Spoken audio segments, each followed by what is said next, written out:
Hello everyone, এটা video part 3, definite integral video part 3 continuation হয়েছিল এই পর্যন্ত π/2 when m not equal to 0। m not equal to 0 হলে এটা π/2 আসছে। এলো, আমি দেখালাম আগের ভিডিওটা পুরো ক্লিয়ার করে। এখন m ইকুয়াল টু 0 হলে ডাইরেক্ট তুমি এখানে পুট করে দেবে। m equal to not equal to 0 হলে এইভাবে হলো, ঠিক আছে, π/2 সলিউশনটা। আর m ইকুয়াল টু যদি 0 হয় তাহলে এখানে direct m equal to 0 put করে দিলে এটা কত হবে, cos স্কোয়ার 0 অর্থাৎ 1। তার মানে এটা ইন্টিগ্রালটা হয়ে যাবে 0 to pi cos square m into 0 dx equal to কত হবে, এটা ইকুয়াল টু হয়ে যাবে 0 to pi cos square 0। cos square 0 মানে কত, 1 স্কোয়ার মানে 1। 1 এর ইন্টিগ্রেশন কত হবে, x ইন্টিগ্রাল dx মানে x 0 টু পাই, তার মানে পাই মাইনাস 0 মানে পাই। তো সুতরাং পাই হচ্ছে যখন m equal to 0, m equal to 0 তখন পাই। সুতরাং এটা equal two pi when m equal to 0। Proof করতে বলেছে, শো মানে কি প্রুফ, লাস্টে প্রুফ বলে লিখে দেবে, ইজ প্রুফ। ওকে, বোঝা গেল? তো সুতরাং এই অঙ্কটা তাহলে তোমাদের করে দিলাম, ভালো করে স্টেপ বাই স্টেপ তুলে নাও এবং দেখে নাও। ইম্পর্ট্যান্ট অঙ্ক তোমাদের। তাহলে শর্ট অ্যান্সার টাইপ যে কোশ্চেনের অঙ্কগুলো, তার মধ্যে আমি বেশ কিছু অঙ্ক করে দিলাম। আর হোমওয়ার্ক দিলাম 14 নাম্বার, 18 নাম্বার, 19 পার্ট 2। আমি বইয়ে দেখাচ্ছি এই অঙ্কগুলো, আরেকবার দেখে নাও কোন অঙ্কগুলো হোমওয়ার্ক দিলাম, ঠিক আছে? ভালো করে দেখে নাও, এগুলো বাড়িতে চেষ্টা করবে, আশা করছি হয়ে যাবে। যদি না হয় ইউটিউবে কমেন্ট করে বলবে, আমি ভিডিও বানিয়ে পরে আপলোড করে দেবো, ঠিক আছে? এরপর আমি শুরু করবো তোমাদের short answer type question. Short answer type question, ঠিক আছে? তো শর্ট অ্যান্সার টাইপ কোশ্চেনের ফার্স্ট অঙ্ক যেটা, সেটা তোমাদের 3 নম্বর অঙ্ক। 3 নম্বর অঙ্কটা তোমরা দেখেছো নিশ্চয়ই, এবং তোমরা এটা অবশ্যই পারবে। সেটা আমি তোমাদের দেখাচ্ছি, দেখে নাও একটু। সেটা হচ্ছে এই অঙ্কটা। তার আগে বলে দিই যেগুলো হোমওয়ার্ক দিলাম সেগুলো হচ্ছে এই যে হোমওয়ার্ক দিলাম হচ্ছে গিয়ে 14, 18, 19 পার্ট 2, 14 এটা হোমওয়ার্ক দিলাম, 18, 19 পার্ট 2, এই 3টে হোমওয়ার্ক দিলাম। ভালো করে জিনিস দেখো, তুমি যদি বলো যে 13টা কিশোর করবো না, 13, 15 সবই করতে পারো, অসুবিধা নেই, সবই যদি করে নিলে আরও ভালো। কিন্তু এগুলো ভালো করে প্র্যাকটিস করবে। 14, 18 আর 19 পার্ট 2, আর বাকি যেগুলো করে দিলাম ওইগুলো তো করছো, ঠিক আছে? আর লাস্টে ইম্পর্টেন্ট অঙ্কগুলো আমি বলে দেবো, এক্সারসাইজের লাস্ট ভিডিও পার্টে এক্সারসাইজের ইম্পর্টেন্ট অঙ্কগুলো বলে দেবো। ওকে, এখন তোমাদের শর্ট অ্যান্সার টাইপ কোশ্চেন শুরু করবো। তো শর্ট অ্যান্সার টাইপ শুরু করবো, তার মধ্যে দেখো আমি 3 নম্বর থেকে শুরু করবো। এটা তো তোমার ওই টাইপেরই অঙ্ক, 19 পার্ট যেটা 2 করে দিলাম না, এরকমই এই অঙ্কটা। সুতরাং এটা 2 এরটা অঙ্ক, 2 এর অঙ্কটা পুরো এই টাইপের, 19-এর 1, 2 এর মতো, আর খানিকটা এর মতেও। এখানে শুধু এম নেই, sine x sign 2x M নেই, এখানে শুধু এই এমটা আছে, এবং এমের বিভিন্ন মানের জন্য বিভিন্ন ভ্যালু। 2 দিয়ে গুণ করবে, 2 cos a cos b formula হবে, 2 cos a cos b মানে 2mx 2 cos nx, 2 cos a cos b half দিয়ে ব্যালেন্স করে দেবে, 2 cos a cos b cos a plus b plus cos a minus b করে নিয়ে এটা ঠিকভাবে করবে। যদি না হয় ইউটিউবে কমেন্ট করে বলবে, আমি সমাধান করে ভিডিও বানিয়ে আপলোড করে দেবো, ঠিক আছে? তোমাদের কমেন্ট পাওয়ার পর আমি ভিডিও বানিয়ে আপলোড করে দেবো। তাহলে আমি এখন শর্ট অ্যান্সার টাইপের 3 নম্বর থেকে শুরু করবো। একটা জিনিস লক্ষ্য করো, এই অঙ্কগুলো তোমরা সব করেছো কিন্তু আগে। cos টু দি পাওয়ার 4 থিটার ইন্টিগ্রেশন করেছো, মেথড অফ সাবস্টিটিউশনে ছিল, স্পেশাল ইন্টিগ্রেলে ছিল, তারপর তোমরা ইনডেফিনিট ইন্টিগ্রেশন ফার্স্ট চ্যাপ্টার ইন্টিগ্রেশনের অনির্দিষ্ট সমাকল, ওখানে দেখো শুধু 0 টু π/2 ছিল না, অনির্দিষ্ট বলে 0 টু π/2 ছিল না, শুধু integral cos two the power 4 theta D theta ছিল। তো এইভাবে ওইভাবেই হবে অঙ্কটা, করে নিয়ে লাস্টে 0 থেকে π/2 বসাবে। সোজা অঙ্ক খুবই। সুতরাং 3-এরটা পারবে, ঠিক আছে? আমি 3-এরটার জন্য করছি না। 4 টু তোমার পারা কথা। 4টা কী করবে, উপরে 1 আর নিচে কী আছে, দ্বিঘাত। নিচের দ্বিঘাত হলে মনে আছে ফর্মটা, মেথড অফ সাবস্টিটিউশন প্রতিস্থাপন পদ্ধতি বা পরিবর্তন পদ্ধতি চ্যাপ্টারে তোমরা এইরকম টাইপের অঙ্ক করেছো। নিচে দ্বিঘাত হলে এটাকে দুটো বর্গের যোগফল আর বিয়োগফল রূপে প্রকাশ করে ইন্টিগ্রাল dx স্কোয়ার বা x square plus minus a square, যে ফর্মুলাটা হবে সেটা লাগবে। তো তোমরা এই হিসাব মতো এটাও পারবে। তাই 3, 4 তোমরা বাড়িতে নিজে করবে, ঠিক আছে? তাছাড়াও বলছি, বারবার বলছি, মন দিয়ে শোনো, এই যে হোমওয়ার্কগুলো দিচ্ছি এইগুলো বাড়িতে নিজে চেষ্টা করবে, নিজে তো একটু চেষ্টা করো, খাতায় প্র্যাকটিস করো, আমি তো সব করে দেখিয়ে দিচ্ছি স্টেপ বাই স্টেপ। তারপরেও যদি না হয় তোমরা ইউটিউবে কমেন্ট করে লিখবে যে sir short answer type question বা ভেরি শর্ট অ্যান্সার টাইপ কোশ্চেনের এই নম্বর অঙ্কটা হয় না। সবার কমেন্ট পাওয়ার পর আমি সমাধান করে ভিডিও বানিয়ে তোমাদের এখানে আপলোড করে দেবো, ঠিক আছে? তাই আমি তোমাদের এখন 5 নম্বরটা করছি। তাহলে 5 নম্বরটা দেখো 5, ঠিক আছে, শর্ট অ্যান্সার টাইপ কোশ্চেনের 5 শুরু করছি। তাহলে এই অঙ্কটা কীভাবে করবে দেখো। এই অঙ্কটা একটা জিনিস লক্ষ্য করো, এই ইন্টিগ্রেশনটা integral 0 to pi under root of 1 plus sine x কত হবে, 1-এর জায়গায় বসাবে sine square x by 2 plus cos square x by 2 plus 2 sine x by 2 2 sine x by 2 into cos x by 2 dx. Okay, এটা cos x by 2 equal to পরের স্টেপে হয়ে যাবে 0 to pi under root of cos x by 2 sine x by 2 এর whole square. বোঝা গেল? এখন দেখো এরপরে যেটা করবে ইন্টিগ্রাল 0 টু পাই, এটা বর্গমূল আছে, তাহলে বর্গমূলটা উঠে গেলে কী হবে, cos x by 2 plus sine x by 2 dx. Okay, এরপরে স্টেপে যেটা এটা হয়ে যাবে কস এক্স বাই 2 ইন্টিগ্রেশন কত হবে না sine x by 2 by X by 2 আছে, এক্স বাই 2 মানে কি হাফ ইন্টু এক্স, তাহলে হাফ ইন্টু এক্সের ডেরিভেটিভ কত হবে হাফ, আর সাইন এক্স বাই 2 ইন্টিগ্রেশন কত হবে মাইনাস কস এক্স বাই 2 মাইনাসতে দিলাম, প্লাস মাইনাস মাইনাস হয়ে গেল, আর এক্স বাই 2 মানে হাফ ইন্টু এক্স, তাহলে এক্স বাই 2 এর ডেরিভেটিভ হবে হাফ। বোঝা গেল? এরপর দুটো প্যারালাল লাইন টিপে 0 to pi lower limit upper limit দিলে, এরপরে যেটা করবে এই হাফটা উপরে উঠে গেলে 2 হয়ে যাবে, 2টা তাহলে বাইরে নিয়ে চলে আসবে, তাহলে তোমার ক্যালকুলেশনে সুবিধা হবে। তাহলে sine x by 2 minus cos x by 2 0 to pi. পরের স্টেপে যেটা এটা হয়ে যাবে 0 টু 2 পাই বসাবে, এক্সের জায়গায় পাই বসাবে, তারপরে 0 বসাবে, ঠিক আছে। তাহলে পাই বসালে কত হবে sine pi by 2 minus cos pi by 2 minus sine 0 by 2 0 minus cos 0 by 2 0। 2 কী হবে এটা সাইন পাই বাই 2 কত 1, কস পাই বাই 2 কত 0, মাইনাস সাইন 0 0 কস 0 1। ওকে, পরের স্টেপে দেখো 2 কমন, এটা 1 মাইনাসে মাইনাসে প্লাস 1 ইকুয়াল টু 4। তাহলে এটার অ্যান্সার কত হচ্ছে, এটার অ্যান্সার তো চেয়েছি, অ্যান্সার হচ্ছে 4 ইজ দ্য অ্যান্সার। বোঝা গেল? সুতরাং এটার অ্যান্সার হচ্ছে 4। তো খাতাতে নোট করে নাও স্টেপ বাই স্টেপ, যেভাবে দেখালাম অঙ্কটা কিন্তু ইম্পর্টেন্ট আছে। ওকে, হোমওয়ার্ক হিসাবে তোমাদের 3 নম্বর অঙ্কটা হোমওয়ার্ক দিলাম। 3 নম্বর মানে integral 0 to pi by 2 cos to the power 4 theta D theta, এই অঙ্কটা হোমওয়ার্ক দিলাম, বাড়িতে করো। তোমরা দেখো ইনডেফিনিট ইন্টিগ্রেশনের যে আমার ভিডিও আছে না, প্লেলিস্টে যাবে, আমার চ্যানেলটা ওপেন করে প্লেলিস্টে যাবে, প্লেলিস্টে যে ওখানে দেখবে ইনডেফিনিট ইন্টিগ্রেশন অনির্দিষ্ট সমাকল, ওর যে ভিডিও আছে ওখানে তুমি এই অঙ্কটার সমাধান করে দেওয়া আছে। মানে 0 টু পাই বাই 2 বাদ দিলে কী হচ্ছে অনির্দিষ্ট সমাকল, তো এই ইন্টিগ্রেশনটা integral cos to the power 4 theta D theta এর সমাধান করে দেওয়া আছে। তাই সমাধান করে দেওয়া আছে, পুরো যে লাস্ট অ্যান্সার হবে সেইটার যে দুটো লাইন টেনে 0 টু পাই বাই 2 বসিয়ে দিব, তাই তো অ্যান্সার হয়ে যাবে। ওই জন্য এটা করলাম না। বোঝা গেল? সুতরাং ভিডিও দেখে এটা সমাধানটা করে না, করে নিয়ে লাস্টে 0 to pi by 2 upper limit আর মাইনাস লোয়ার লিমিট বসাবে, তাহলে অ্যান্সার হয়ে যাবে। আর 4টা করলেও করতে পারো, 4টা হোমওয়ার্ক দিলাম না, যদি করতে চাও করতে পারো, না করলেও হবে, আর যদি দুটো করলে করে নিতে পারো। এরপরে তোমাদের আমি 6 অঙ্কটা দেখেছি, 6 অঙ্কটাও হিসাব মতো তোমরা পারবে। এই অঙ্কগুলো সবই আছে তোমাদের ওই অনির্দিষ্ট সমাকল চ্যাপ্টারেই ছিল, মনে করো 1 প্লাস সাইন এক্স, নিচে 1 প্লাস কস এক্স। আমি কী বলেছিলাম 1 প্লাস কস এক্স থাকলে উপরে 1 মাইনাস কস এক্স দিয়ে, মানে করণী নিরসনের মতো গুণ করবে। 1 প্লাস সাইন এক্স থাকলে 1 মাইনাস সাইন এক্স দিয়ে উপর নিচে গুণ করবে, বলেছিলাম মনে আছে?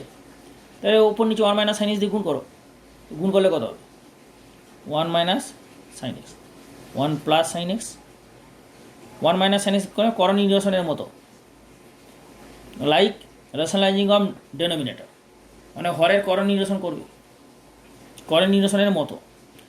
এটা তো আর করণী নেই, মানে দ্বিঘাত করণী বা মানে বর্গমূল স্কোয়ার রুট তো নেই, ওই জন্য আমরা করণী বলছি না, করণ নিরসনের মতো, লাইক রেশনালাইজিং অফ ডেনোমিনেটর। তাহলে নিচে কত হচ্ছে A square minus B square, মানে 1 minus sine square x dx, আর উপরে 1 minus sine x 0 to pi by 4। পরের স্টেপ এটা হয়ে যাবে 0 to pi by 4 1 minus sine x, আর এটা হয়ে যাবে কস স্কোয়ার এক্স ডিএক্স। বোঝা গেল? পরের স্টেপে দেখো, তাহলে 1 বাই কস স্কোয়ার এক্স হয়ে যাবে, তাই না?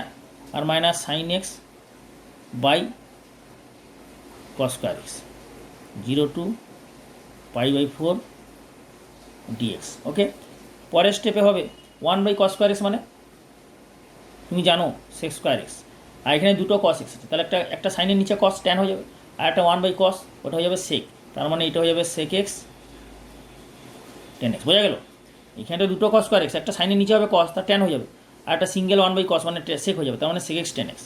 তাহলে ইন্টিগ্রাল 0 টু পাই বাই 4, এরপরে সেক স্কোয়ার এক্সের integral minus sec X tan এক্সের ইন্টিগ্রাল। সেক স্কোয়ার এক্সের ইন্টিগ্রাল কত তুমি জানো? টেন এক্স, কারণ টেন এক্সের derivative sec square X. Sec X tan এক্সের ইন্টিগ্রাল কত? সেক এক্স, কারণ সেক এক্সের derivative sec X tan X. 0 to pi by 4, upper limit lower limit. তাহলে প্রথমে এক্সের জায়গায় আপার লিমিট বসাবে, tan pi by 4 minus sec pi by 4। Upper limit বসালে ব্র্যাকেট দেবে, তাহলে ভুল হবে না, ব্র্যাকেট না দিলেই ভুল হবে। আর 0 এখানে বসাবে ট্যান 0 মাইনাস সেক 0। এরপর এটাকে সিম্পলিফাই করো, টেন পাই বাই 4 কত? 1, সেক pi by 4, cos pi by 4 কত? 1 বাই √2, তো সেকটা উল্টো, কসের উল্টো, তার মানে এটা হয়ে যাবে √2, তাই না? টেন পাই 0 মানে 0, আর সেক 0, কস 0 কত? 1, তাহলে সেক 0 1ই হবে। বোঝা গেল? তাহলে মাইনাস মাইনাসে প্লাস 1, প্লাস 1 আর প্লাস 1 2, তো 2 মাইনাস √2, তো 2 মাইনাস √2 ইজ দ্য অ্যান্সার। বোঝা গেল? নোট করে নাও, স্টেপ বাই স্টেপ যেভাবে দেখালাম নোট করে নাও। Okay, this is the final answer, 2 minus √2। সুতরাং অঙ্কটা স্টেপ বাই স্টেপ যেভাবে দেখালাম খাতা তুলে নাও, অঙ্কটা কিন্তু ইম্পর্টেন্ট। তোমরা এটা নিজেরাই পারতে, কারণ এটাও আমি অনির্দিষ্ট সমাকলে 0 টু পাই বাই 4 বাদ দিলে যে 1 বাই 1 প্লাস সাইন এক্স, এই অঙ্কটা কিন্তু অনির্দিষ্ট সমাকলে আছে, চ্যাপ্টারে দেখবে, এবং এটা ভিডিওতে আমি সলিউশনে করে দিচ্ছি। ঠিক আছে, এই জন্য এগুলো সবই করে দিচ্ছি, এটা করলাম না, এটা আমি করে দিলাম। ওকে, লাস্টে কী হচ্ছে যে সেমভাবেই করা আছে, শুধু লাস্টে এই লোয়ার লিমিট আপার লিমিট বসিয়ে দেবে। তার মানে যদি অনির্দিষ্ট সমাকল হয় তাহলে 0 টু পাই বাই 4 দিলে অনির্দিষ্ট সমাকলের অ্যান্সার হচ্ছে এইটা, tan X minus sec X. মানে 0 টু পাই বাই 4 যদি না থাকে তাহলে integral dx by 1 plus sine এক্সের অ্যান্সার হবে tan X minus sec X. এইটা তোমার অনির্দিষ্ট সমাকলের ভিডিওতে করা আছে, তা তুমি লাস্টে নিয়ে অ্যান্সারের জায়গায় 0 টু পাই বাই 4 বসিয়ে দেবে, সেটাই হবে অ্যান্সার। বোঝা গেল? ভালো করে দেখো, তোমাদের 5 করলাম, 6 করলাম, 4 আর 8 অঙ্কটা সেম টাইপের। নিচের দ্বিঘাত, তো যেটা বললাম দুটো বর্গের যোগফল বা বর্গের উপর প্রকাশ করে ফর্মুলা সাহায্যে হবে ইন্টিগ্রাল ডিএক্স বাই এক্স, মানে তোমার হচ্ছে মেথড অফ সাবস্টিটিউশন, পরিবর্তন বা প্রতিস্থাপন পদ্ধতি যে চ্যাপ্টার ছিল 6A, 6Bতে এইরকম টাইপের অঙ্ক করে দেওয়া আছে। কোন নিয়ে লাস্টে লিমিটের ভ্যালুগুলো বসিয়ে দেবে, আর এটা একদম পুরো সেম 6-এর মতো 7-এর অঙ্কটা, উপর নিচে 1 মাইনাস কস এক্স দিয়ে উপর নিচে গুণ করবে, তাহলে হয়ে যাবে। 7-এরটাও করে নেবে, করে নিতে পারো। ঠিক আছে, তোমাদের 9 আর 2, 9 আর 1, 2 দেখো সেম টাইপের অঙ্ক, আমি এখানে যে কোনো একটা করে দিচ্ছি। 9-এর আমি 1-1টা করছি, 2-এরটা বাড়িতে করে নেবে, পুরো সেম টাইপের। X common 1 plus log x, এটা এক্স কমন 1 প্লাস লগ এক্সের হোল স্কোয়ার। কোনটা করবো, 1 করবো না 2 করবো? আচ্ছা, তোমাদের 2-এরটা করে দিচ্ছি, 1-1টা করে নেবে। ঠিক আছে, 2-এরটা করেছি দেখেন, তারপরে এইগুলো আসছে। এটা সবচেয়ে ভালো হবে, একটা জিনিস লক্ষ্য করো, 1 বাই এক্স আছে আর 1 প্লাস লগ এক্স, তো লগ এক্সের ডেরিভেটিভ কত? 1 বাই এক্স। 1 প্লাস লগ এক্সের ডেরিভেটিভও 1 বাই এক্স, তার মানে কি 1 প্লাস লগ এক্সটাকে জেড পুটিং করো, এটাকে পুটিং করো, তাহলে লেট লিখতে পারো বা পুটিং আর লেট লিখবে 1 প্লাস লগ এক্সকে জেড, তাই না? কারণ 1 প্লাস লগ এক্সের ডেরিভেটিভ এক্স, আবার লগ এক্সের ডেরিভেটিভ এক্স, তোমার শুধু যদি লগ এক্সকে জেড ধরো তাহলে 1 প্লাস জেড হবে, জিনিসটা আরও সে আবার বেশি সিম্পলিফাই, আরও বেশি করতে হবে। তা তুমি 1 প্লাস লগ এক্সটাকে জেড ধরো, তাহলে কী হয়ে যাবে, শুধু এটা জেড হয়ে যাবে, তো বেশি সুবিধা হচ্ছে না 1 প্লাস জেডের থেকে শুধু জেডটা, ওই জন্য জেড ধরে নেবে। তাহলে এটা ভেরিয়েবলকে এক্স থেকে জেড ভেরিয়েবলে কনভার্ট করতে হবে পুরোপুরি, এটা পুরোপুরি এক্সে আছে, এটা জেডে কনভার্ট করতে হবে। কীভাবে করবে দেখে নাও। তাহলে এর ডেরিভেটিভ কত হবে? 1-এর জন্য 0, লগ এক্স হচ্ছে 1 by X dx equal to dz, তাই তো? তাহলে এরপরে ডাটাগুলো বার করে নাও, এক্স জেড। ওকে, দেখো এক্সের ভ্যালু এখানে কী কী আছে, ডি এর সঙ্গে এক্স আছে, তো ডি এর সঙ্গে এক্স আছে মানে কি, এই ভ্যালুগুলো কার, এক্সের মান 1, এক্সের মান 2, মানে এক্সের মান 1 লোয়ার লিমিট, এক্সের মান 2, এক্স ইকুয়াল টু 1 থেকে এক্স ইকুয়াল টু 2, তাই না? এক্স ইকুয়াল টু 1 থেকে এক্স ইকুয়াল টু 2, তাহলে এক্সের মান যখন 1, তখন জেডের মান কত হবে 1, এখানে বসাও লগ 1 কত হবে 0, 0 + 1 মানে 1, আর এক্সের মান যখন 2, এক্সের মান যখন 2, এক্সের মান 2, তখন এখানে বসালে কত হবে 1 + log 2। তাহলে তুমি জেডের মান পেয়ে যাচ্ছে 1 থেকে log 2। তাহলে এই ইন্টিগ্রেশনটা কী হবে, তাহলে dx/x হচ্ছে dz, তার মানে এই পোর্শনটা dz হয়ে যাবে। তাহলে dz বোঝা গেল, বাই 1 + log এর জায়গায় জেড বসাচ্ছ, তাহলে z²। তাহলে ইন্টিগ্রাল dz/z²। এরপরে এইখানে কত হবে 1, তাহলে এখানে লোয়ার লিমিট কত 1 আর আপার লিমিট 2, 2 এর জন্য কত হবে 1 + log 2 বোঝা গেল। তাহলে লোয়ার লিমিট 1 থেকে 2, 1 থেকে 1 + log 2, এটা হচ্ছে আপার লিমিট। এরপরে যেটা করবে এর ইন্টিগ্রেশন কত হবে -1/z, কারণ এটা হচ্ছে z⁻², তাহলে z⁻² + 1 বাই -2 + 1 অর্থাৎ -1/z, 1 to 1 + log 2 = মাইনাস বাইরে রাখো, তাহলে এক্সের জায়গায় প্রথমে কত বসাবে 1/1 + log 2, জেডের জায়গায় এক্স নয়, জেডের জায়গায় বসাবে 1/1 + log 2 -1/1, লোয়ার লিমিট 1। তাহলে এটাকে সিম্পলিফাই করলে কত হবে না 1 - 1 - log 2 বাই 1 + log 2 বোঝা গেল। তাহলে এটা হয়ে যাবে -1 কেটে গেল, minus plus log 2 divided by 1 + log 2 বোঝা গেল, log 2 বাই 1 + log 2। So this is the answer. তাহলে স্টেপ বাই স্টেপ যেভাবে দেখালাম ভেরিয়েবলটা কীভাবে ভেরিয়েবলের লিমিটিং ভ্যালুগুলো কনভার্ট হলো, এখানটা ভালো করে দেখে নাও। এগুলো ছিল কিন্তু আরেকবার বলছি এক্সের ভ্যালু 1 আর 2, তাহলে এক্সের ভ্যালু 1, 2 হলে এক্সের 1-এর জন্য করসপন্ডিং জেডের 1 হচ্ছে, আর এক্সের 2-এর জন্য করসপন্ডিং জেডের ভ্যালু হচ্ছে 1 + 2, 1। তাহলে 1 to 2 ছিল value lower limit upper limit, আর এই ভ্যালুটা হয়ে গেল জেড 1 থেকে 1 + log 2, 1 থেকে 1 + log 2 বোঝা গেল। কারণ এখানে ভেরিয়েবলটা হয়ে গেল জেড, তো এখানে তো আর 1, 2 থাকলে হবে না, এটা তো এক্সের ভ্যালু 1, 2 ছিল, এরপর যখন জেড হলো তাহলে এখানে জেডের ভ্যালু বসাতে হবে, ওই জন্য এটা কনভার্ট করে এইভাবে করো। এইভাবে তোমরা এইটা বানিয়ে এই ছকটা বানিয়ে দেবে, এইভাবে পরীক্ষাতে করবে বোঝা গেল, ফুল মার্কস পাবে। সুতরাং 9 পার্ট 1 এইটা রইল হোমওয়ার্ক, এটা বাড়িতে করে নেবে, পুরো সেমভাবেই হবে, পুরো সেমভাবে হবে। এরপর তোমাদের 10-এর অঙ্কটা দেখেছো, 10-এর অঙ্কটা ছিল ইন্টিগ্রেশন বাই পার্টসে ছিল, তোমাদের আমি দেখাচ্ছি ভালো করে লক্ষ্য করো। এই যে 10-এর অঙ্কটা integral 0 to 1 cos inverse x এর হোল স্কোয়ার dx, ঠিক আছে। ইন্টিগ্রেশন বাই পার্টসে আমি চ্যাপ্টার খুলে দেখাচ্ছি, দেখো এটা নির্দিষ্ট সমাকল আছে তো cos ইনভার্স x এর হোল স্কোয়ার dx, এটা দেখো অনির্দিষ্ট ইন্টিগ্রেশন বাই পার্টসে অঙ্কটা আমি তোমাদের ভিডিও বানিয়ে দিয়েছি, ভিডিওতে করা আছে, ওইখানে দেখে নেবে, দেখে নিয়ে অঙ্কটা তুলে লাস্টে লোয়ার লিমিট আর আপার লিমিটের মান বসাবে। দাঁড়াও 1 সেকেন্ড হলো, এই ইন্টিগ্রেশন বাই পার্টস এক্সারসাইজ 7, এই যে cos ইনভার্স x এর হোল স্কোয়ার,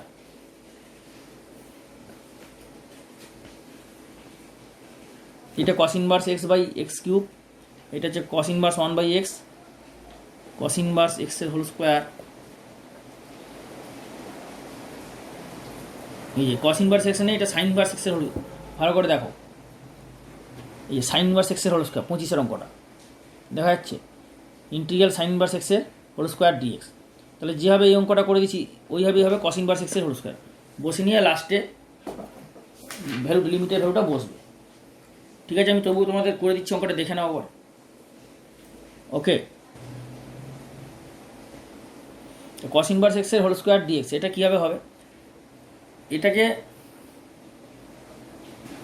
এটা ডাইরেক্ট ইন্টিগ্রেশন বাই পার্টস পর থেকে এটা সবচেয়ে ভালো হবে। এটাকে প্রথমে জেডে পুট করে নাও, তাহলে ক্যালকুলেশনটা ইজি হবে। cos ইনভার্স x কে জেড ধরে নাও, cos ইনভার্স x কে যদি জেড ধরো তাহলে এটা কত হয়ে যাবে x = cos z, ওকে। আর এখানে ডিএসটা বার করে নাও, ডিএস হয়ে যাবে minus sine Z dz, okay. এরপরে এটাকে এক্স থেকে জেডে কনভার্ট করবো, এর মধ্যে তো এক্স ভেরিয়েবল আছে, তো এক্স ভেরিয়েবল থেকে পুরোপুরি জেড ভেরিয়েবলে কনভার্ট করতে হবে, অঙ্কটার মধ্যে এক্স বলার কিছু থাকবে না, জেডে হয়ে যাবে কনভার্ট। কীভাবে করবো সেটা দেখে নাও। কস ইনভার্স এক্সের জায়গায় জেড বসাবে, তাহলে জেড স্কোয়ার হয়ে গেল। আর ডিএক্স কত বেরিয়েছে, মাইনাস সাইন জেড ডিজেড। ওকে, এটা বেরোলো। এরপরে দেখো এই ভ্যালুটা কার, এই লোয়ার লিমিট আপার লিমিটটা কার, এক্সের। ডি এর সঙ্গে এক্স আছে মানে এই লোয়ার লিমিট আপার লিমিট হচ্ছে গিয়ে এক্সের। তাহলে এইখানে এইভাবে টেবিলটা বানাবে, তাহলে ক্যালকুলেশন ভুল হবে না। এক্সের ভ্যালু, জেডের ভ্যালু। এক্সের লোয়ার লিমিট কত, 0। এক্সের লোয়ার লিমিট যখন 0, তখন তুমি এক্সের জায়গায় যদি 0 বসাও তাহলে কত হবে, তাহলে এক্স যদি 0 হয় তাহলে কস ইনভার্স 0 মানে কত, এক্স 0 মানে কস কত ডিগ্রি ভ্যালু 0, কস 90 ডিগ্রি ভ্যালু 0, তার মানে এইটা হয়ে যাবে 90 ডিগ্রি, π/2। বোঝা গেল। তুমি এখানে যদি এক্সের জায়গায় 0 বসাও তাহলে কত হবে, কস ইনভার্স 0, কস ইনভার্স 0 মানে 90 ডিগ্রি। বা তুমি এখানেও এইভাবে বসাতে পারো, এক্সের জায়গায় যদি এখানে 0 বসাও তাহলে cos Z equal to 0, cos Z 0 মানে জেডের মান কত হবে, 90 ডিগ্রি, কারণ কস 90 ডিগ্রি 0, তাই না। এরপরে এক্সের মান 1 বসাবে, আপার লিমিট 1, আপার লিমিট 1 যদি বসাও কস ইনভার্স 1 মানে কত হবে, বা এখানে 1 বসাও এক্সের জায়গায় 1, তাহলে কস জেডের মান 1, তাহলে জেডের মান কত হবে, কস 0, তার মানে এটা হয়ে যাবে 0, কারণ কস 0-এর মান 1। তাহলে এর 0-র করসপন্ডিং এক্সের মান 0, এক্সের মান 0-র করসপন্ডিং জেডের মান কত হচ্ছে, π/2। এক্সের মান 1, 1-এর করসপন্ডিং জেডের করসপন্ডিং ভ্যালু 0, এর সাহায্যে কনভার্ট করা হলো, পুরোপুরি হয়ে গেল। এরপরে এটাকে মাইনাসটা বাইরে বার করে দাও, integral π/2 to 0 Z square sine Z D. এরপরে এটাকে ইন্টিগ্রেশন বাই পার্টস করলে অনেক ইজি হবে। এটার থেকে এই অবস্থায় ইন্টিগ্রেশন বাই পার্টস করা যাবে, কিন্তু অনেক ডিফিকাল্ট হবে, সুতরাং পুটিং করার পর এইভাবে করে নাও। এরপরে ইন্টিগ্রেশন বাই পার্টস করো, এটা ঠিক আছে, দেখাচ্ছি করে দেখে নাও। স্টেপ বাই স্টেপ যা বলছি এগুলো তুলে নাও। ওকে, তাহলে নেক্সট স্টেপটা কী হবে, নেক্সট স্টেপ হয়ে যাবে ইকুয়াল টু মাইনাস π/2 টু 0, ঠিক আছে, π/2 টু 0 আর π/2 0 Z square sine Z dz. Okay, এরপরে এটা কি করতে হবে, এরপরে এটা দেখে নাও যে মাইনাস আইলেট নিয়মে করবে, যেভাবে আমি ইন্টিগ্রেশন বাই পার্টস চ্যাপ্টারে ভিডিওতে আমি দেখিয়েছি। এখানে এটা কি ট্রিগোনোমেট্রিক ফাংশন, ট্রিগোনোমেট্রিকের মাথায় টিক চিহ্ন দাও। এটা অ্যালজেব্রা, জেড স্কোয়ার অ্যালজেব্রার মাথায় টিক চিহ্ন দাও। সবার প্রথমে কী আছে, অ্যালজেব্রা, তাহলে এটা হয়ে যাবে ফার্স্ট ফাংশন আর এটা হয়ে যাবে সেকেন্ড ফাংশন। সেকেন্ড ফাংশনের ইন্টিগ্রেশন হয়, ফার্স্ট ফাংশনের ডেরিভেটিভ হয়, তাই তো। তাহলে first function into integral of second function, তাহলে ফার্স্ট ফাংশন কোনটা, এইটা, সেকেন্ড ফাংশনের ইন্টিগ্রেশন সাইন জেড ডিজেড। ওকে, তাহলে এইটার হয়ে যাবে ইন্টিগ্রেশন π/2 টু 0। এটা মনে রাখবে যে লিমিটটা নিয়ে একবারে করা যাবে, আর লিমিটটা যদি মনে করো যে লিমিটটা করবে না, লাস্টে ইন্টিগ্রেশনটা করে সেখানে লাস্টে একদম লিমিটটা বসা যাবে, সেটাও করা যাবে।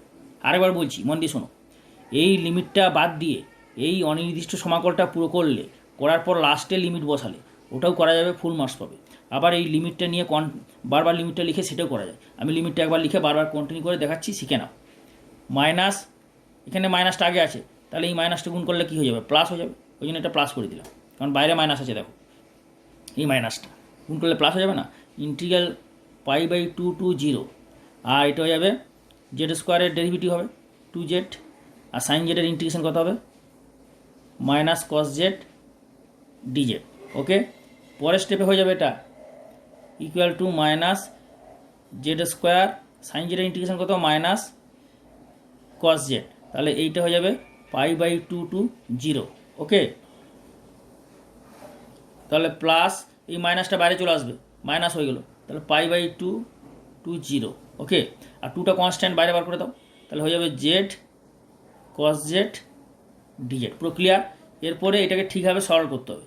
একটা জিনিস লক্ষ্য করো, এইখানে জেড স্কোয়ার, এখানে এই লিমিটটা কিন্তু এখানে এখানে দিয়েছি, এরপরে এই লিমিটটা এইটা ইন্টিগ্রেশন করার পরে এই লিমিটটা দিই, এটার ইন্টিগ্রেশন হয়ে গেল, কারণ সাইন জেডের ইন্টিগ্রেশন মাইনাস কস জেড, তাহলে এরপর এই মাইনাসটা বাইরে বার করে দাও, তাহলে প্লাস হয়ে যাবে, তাহলে এইটা হয়ে যাবে জেড স্কোয়ার কস জেড π/2 0। তাহলে কী হবে না, প্লাস মাইনাসে ভুল হওয়ার চান্সটা থাকবে না। এইভাবে সলভটা করবে, সলভটা আমি যেভাবে দেখাচ্ছি স্টেপ বাই স্টেপ এইভাবে ফলো করবে। -2 থার্ড ব্র্যাকেট দাও, দিয়ে জেড কস জেড, তাহলে এখানে আবার সেই সেমভাবে হবে, এটা হচ্ছে ফার্স্ট ফাংশন আর এটা হচ্ছে সেকেন্ড ফাংশন, আইলেট নিয়ে হবে। তাহলে কত হবে, first function into integration of second function, তাহলে জেড ইন্টু ইন্টিগ্রাল কস জেড, ওকে, ডিজেড। তাহলে এইটা হয়ে যাবে π/2 to 0, okay, minus integral π/2 to 0, R জেডের derivative হবে কত 1, আর কস জেডের ইন্টিগ্রেশন সাইন জেড ডিজেড, ওকে, হয়ে গেল। এরপরে কি হবে স্টেপ বাই স্টেপ, তাহলে জেডের জায়গায় 0 বসবে, 0 হলে 0 মাইনাস এখানে জেডের জায়গায় π/2 বসবে, তাহলে π/2 বসলে কত হবে এখানে π/2 এর হোল স্কোয়ার আর কস π/2, কস π/2 মানে 0, মানে পুরো জিনিসটা 0 হয়ে যাবে, আর -2, তাহলে এখানে কত হবে কস জেডের ইন্টিগ্রেশন কত সাইন জেড, তাহলে জেড সাইন জেড π/2 থেকে 0 মাইনাস এটা সাইন জেডের ইন্টিগ্রেশন কত হবে কস মাইনাস কস জেড, তাহলে মাইনাস কস জেড π/2 থেকে 0। পুরো বোঝা গেল, স্টেপ বাই স্টেপ করে আমি দেখালাম। এরপরে দেখো তাহলে এইটা কস π/2 তো 0, তাহলে 0 ইন্টু এটা করলে কী হবে পুরো 0 হয়ে যাবে, -2 বাইরে রাখলাম, আর জেড সাইন জেড 0, তাহলে এখানে কত হবে জেড ইন্টু সাইন 0 0 হয়ে যাবে, জেডের জায়গায় 0 বসালে মাইনাস লোয়ার লিমিট বসবে π/2 ইন্টু সাইন π/2, ওকে, মাইনাসে মাইনাস এটা প্লাস করে দাও, আর cos 0 upper limit minus cos π/2 lower limit, okay. পরের স্টেপে যেটা ওইটা হয়ে যাবে। এরপরে এর বাকি অংশটা পরের ভিডিও পার্টে পাওয়া যাবে, ওকে। খুব শীঘ্রই পরের ভিডিওটা আপলোড হচ্ছে, তোমরা সাবস্ক্রাইব না করা থাকলে ইমিডিয়েট সাবস্ক্রাইব করে বেল আইকনটা দিয়ে রাখো, কারণ বেল আইকন দিলেই তোমরা প্রতিটা ভিডিও আপলোড হচ্ছে তার সঙ্গে সঙ্গে মেসেজ পাবে, আপলোডিং মেসেজ।